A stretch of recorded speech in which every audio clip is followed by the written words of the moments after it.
Thank you very much, Dr. Byam. We now have a few minutes for questions for both Jane Thery from the OAS and from Dr. Byam from the summit's host in Trinidad and Tobago.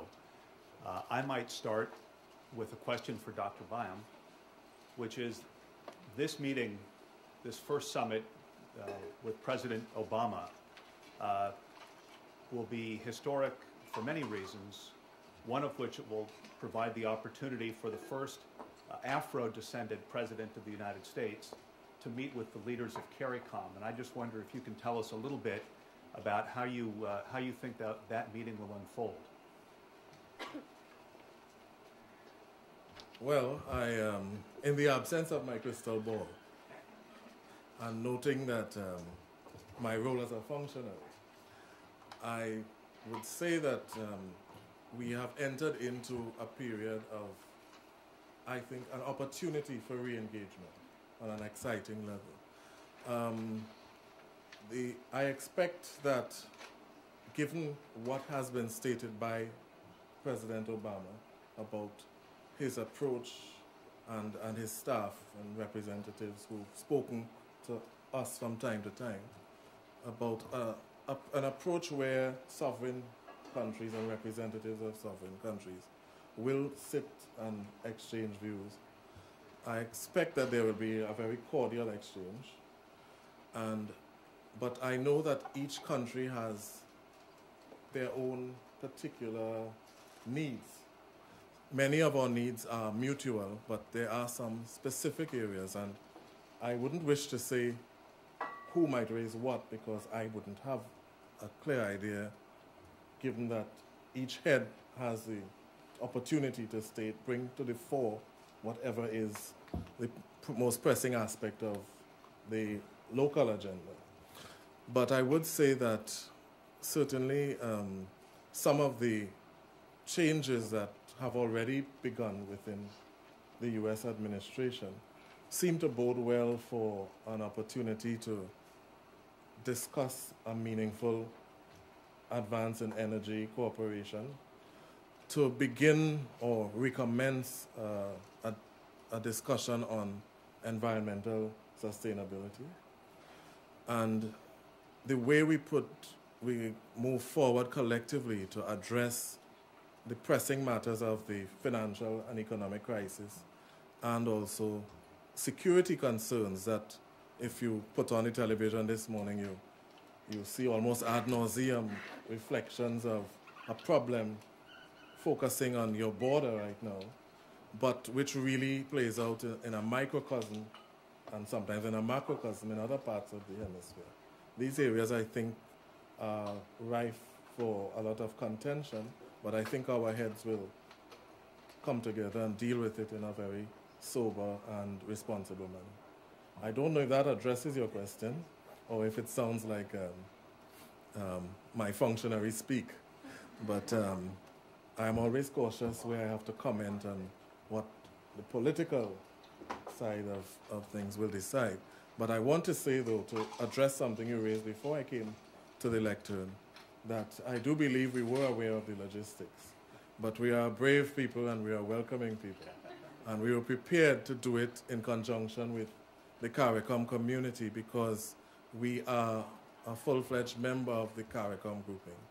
And although we are holding the event in Trinidad and Tobago, and it provides us a wonderful opportunity to showcase our republic, it is also a wonderful opportunity for the rest of the hemisphere to re-engage CARICOM as a whole and plot a very positive way forward for the next few years.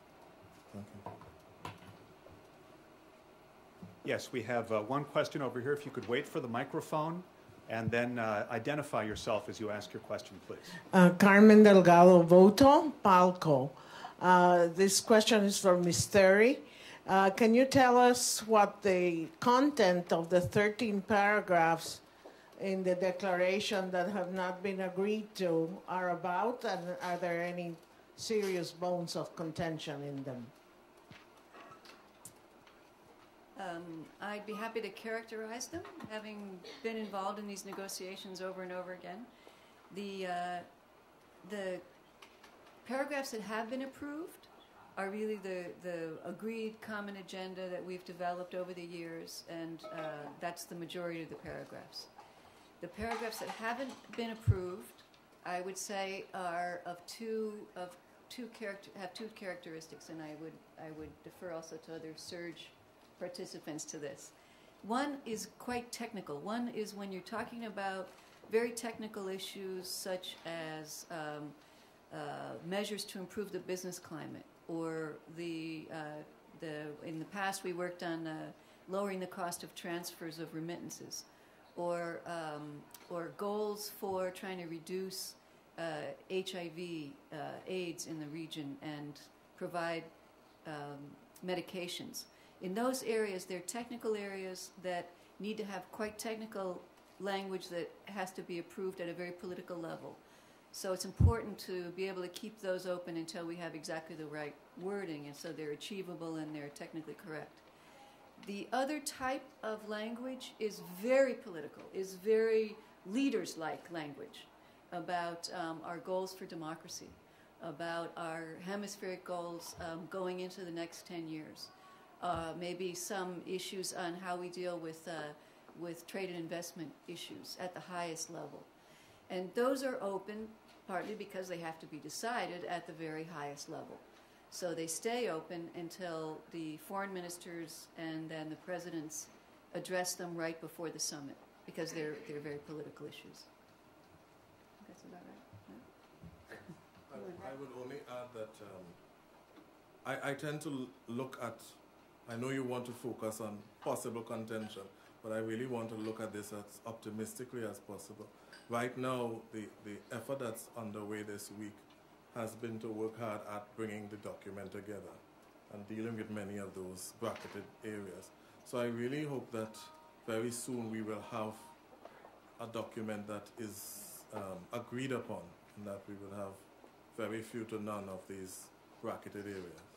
But you are quite right, the areas that deal with specific political concerns and technical areas always pose a problem moving forward because of the very technical area. That's why I spoke of filigree details. We tend to be in agreement within the inter-American system on the grand issues that we can have solidarity on. But because different countries have specific legal traditions and customary traditions, the language becomes an issue because it has to reflect the same understandings for everyone. And by language, I don't just mean switching among the different official languages, but the way things are put down so that they can be pursued as a mandate always poses a sticking point, but not one that cannot be resolved. If I could have, I'm sorry to cut off the questioning here, but we need to move on to our next speakers who are waiting, and to be sure that we keep on schedule today. Please extend our thanks to Jane Thery of the OAS and Dr. Paul Byam of the Embassy of Trinidad and Tobago.